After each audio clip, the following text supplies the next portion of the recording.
झुला पूल वरूनच आपल्याला मंदिरात जायचं आहे ओमकालेश्वरच्या। खूप गर्दी पण आहे इकडे।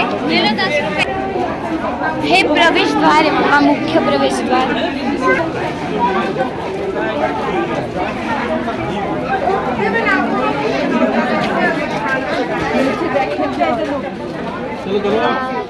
या पूल वरून जायला खूप छान वाटतंय, एकदम छान फीलिंग पण येते।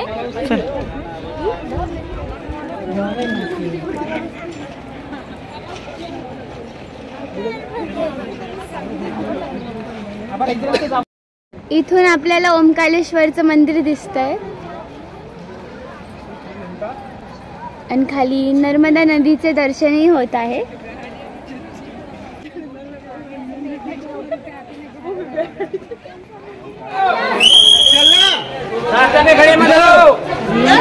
तर आता ही लाईन आहे, तर मग आता इथून लाईन सुरू होते। एका साईडला शॉप्स आहेत आणि ह्या साईडला लाईन आहे। बसली आहे कारण दर्शनासाठी खूप गर्दी आहे, सगळे लोक लाईनीत उभे आणि मी बसली आहे कारण की खूप गर्दी आहे।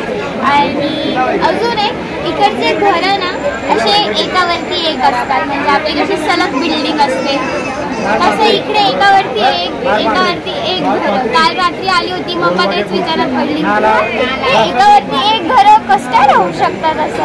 आता ते तुम्हाला ती व्ह्यू दाखवेल त्यांचा, सो आता ते बघून घ्या कशी घर आहेत एकावरती एक।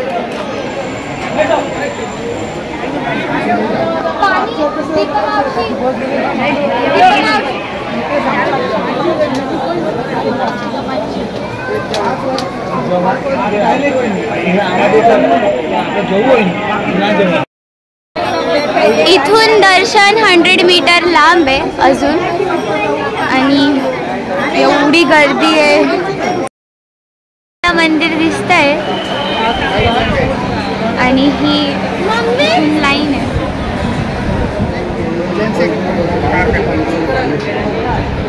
मम्मा गोपी गोपी लाईन चालू होते, ती वरपर्यंत येते आणि याच्या समोरच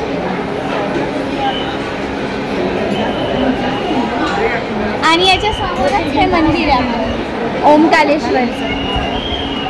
ही मंदिराची एंट्री झालेली आहे आणि टेम्पल मध्ये पण स्टेप्स आणि लाईन आहे। दर्शन घेऊ आपण अजून 2 मिनिटांनी।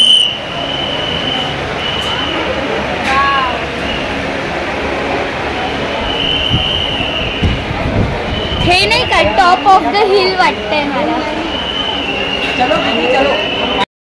आम्ही मंदिरामध्ये एंट्री करतोय आणि आतमध्ये कॅमेरा अलाउड आहे की नाही माहिती, नसला तर व्हिडिओ नाही होणार आणि असला तर मी नक्की तुम्हाला देवदर्शन करवेल ओमकालेश्वरचं। सो आता बघू कॅमेरा अलाउड आहे की नाही।